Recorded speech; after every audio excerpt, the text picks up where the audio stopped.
Welcome to kitchen spark. இன்றைக்கி நம்ம கிச்சனில் என்ன பார்க்க போகிறோன்னு கேட்டிங்கன்னா, நாம் இன்றைக்கி ஒரு எக் ரெசிபி பார்க்கலாங்க.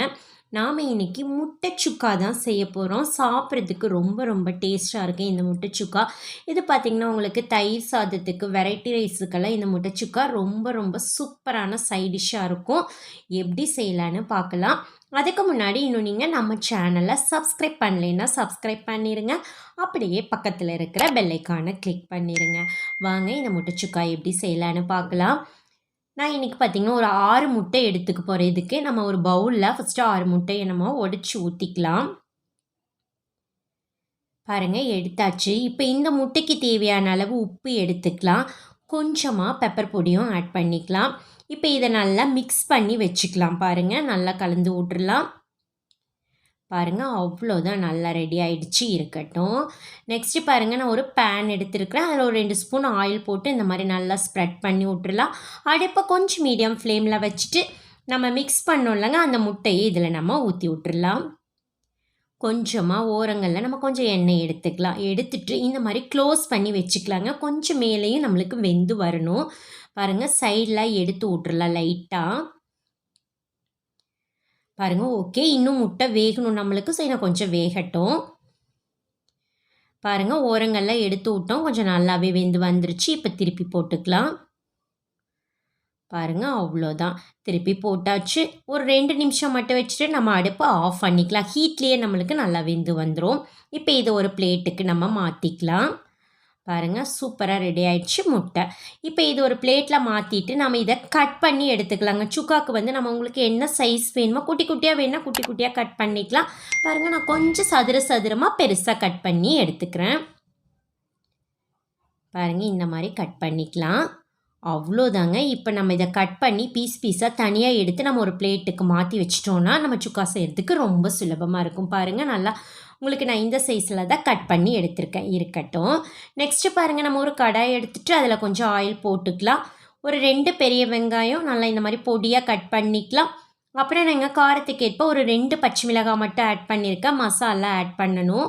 ஸோ அதனால் பாருங்கள் 2 பச்சை மிளகாய் ஆட் பண்ணி நல்லா மிக்ஸ் பண்ணி வெங்காயத்தை நல்லா வதக்கி விட்டுறலாம். ஒரே ஒரு தக்காளி மட்டும் எடுத்துக்கலாம். பாருங்கள் எடுத்துட்டு தக்காளி வதங்கிறதுக்கு நம்ம உப்பும் ஆட் பண்ணிடலாங்க. ஆட் பண்ணிவிட்டு தக்காளியும் நம்ம நல்லா வதக்கி விட்டுறணும். நல்லா வதங்கி வரட்டும். பாருங்கள் நல்லா தக்காளியும் வதங்கி வந்ததுக்கு அப்புறமா நாம் இதில் 1 ஸ்பூன் அளவுக்கு இஞ்சி பூண்டு பேஸ்ட்டு எடுத்துக்கலாங்க. அதையும் எடுத்துகிட்டு நல்லா எண்ணெயில் வதக்கி விட்டுறலாம். இப்போ பார்த்திங்கன்னா இஞ்சி பூண்டு பேஸ்ட்லாம் நல்லா எண்ணெயில் வதங்கினதுக்கப்புறம் மசாலா ஆட் பண்ணிக்கலாம். இப்போ காரத்துக்கு ஏற்ப 1 டீஸ்பூன் அளவுக்கு மிளகாத்தூளும் 1 டீஸ்பூன் அளவுக்கு கரம் மசாலாவும் எடுத்துக்கலாம்.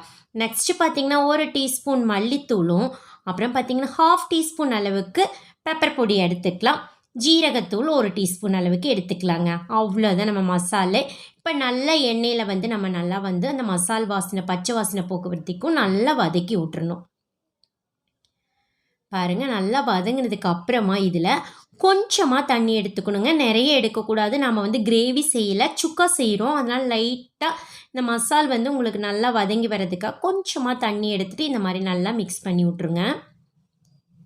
பாருங்கள் நல்லா மிக்ஸ் ஆகி கமகமன் வாசனையோட மசால் இருக்குது. இப்போ நம்ம கட் பண்ணி வச்ச முட்டையை இதில் ஆட் பண்ணிக்கலாம். பாருங்கள் நல்லா சூப்பராக நம்மளுக்கு முட்டை சுக்கா தயாராகிட்டு இருக்குது. நல்லா மசாலோடு நீங்கள் அடுப்பை லோ ஃப்ளேமில் வச்சுட்டு மிக்ஸ் பண்ணிங்கன்னா தான் மசால் வந்து உங்களுக்கு முட்டையில் நல்லா பிடிச்சி வரும்.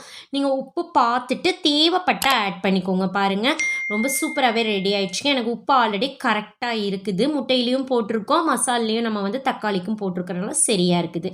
கொஞ்சமாக கருவேப்பிலையில் மட்டும் ஆட் பண்ணிவிட்டு மிக்ஸ் பண்ணி விட்டுருலாங்க. நல்லா வந்து பச்சை கருவேப்பிலையில் ஆட் பண்ணுறப்ப நல்லா வாசனையாக இருக்கும் உங்களுக்கு. அவ்வளோதான் பாருங்கள். இப்போ இது சர்வ் பண்ணுறதுக்கு ரெடி ஆகிடுச்சுங்க. நம்ம ஒரு பிளேட்டுக்கு மாற்றிக்கலாம். பாருங்கள் நல்லா சூப்பராக நல்லா டேஸ்ட்டாக கலர்ஃபுல்லாக நம்மளுக்கு முட்டை சுக்கா தயாராகிடுச்சுங்க. பார்த்தீங்கன்னா, வெரைட்டி ரைஸ்க்கு வச்சு சாப்பிட்றதுக்கு ரொம்ப ரொம்ப சூப்பரா இருக்கும். ஒயிட் ரைஸுக்கும் போட்டு சாப்பிட்லாங்க. அவ்ளோ சூப்பரா இருக்கு இந்த முட்டை சுக்கா. அவ்வளோதான் பாருங்க. ரொம்ப ரொம்ப சிம்பிளா நம்ம ரெடி பண்ணியாச்சுங்க. சாப்பிட்றதுக்கு ரொம்ப டேஸ்ட்டான இந்த முட்டை சுக்காவ நீங்களும் ஒரு முறை உங்க வீட்ல ட்ரை பண்ணி பாருங்க. திரும்ப திரும்ப ட்ரை பண்ணுவீங்க. ஸோ ட்ரை பண்ணி பார்த்துட்டு எப்படி இருக்குதுன்னு மறக்காம கமெண்ட் பண்ணுங்க. உங்களுக்கு இந்த வீடியோ பிடிச்சிருந்ததுன்னா உங்க ஃப்ரெண்ட்ஸுக்கெல்லாம் ஷேர் பண்ணுங்க. லைக் பண்ணுங்க. மறக்காம கிச்சன் ஸ்போக் சேனலுக்கும் சப்ஸ்கிரைப் பண்ணுங்க. மீண்டும் சந்திக்கலாங்க நாம இன்னொரு புது ரெசிபியோட. அது வரைக்கும் நன்றி. பை.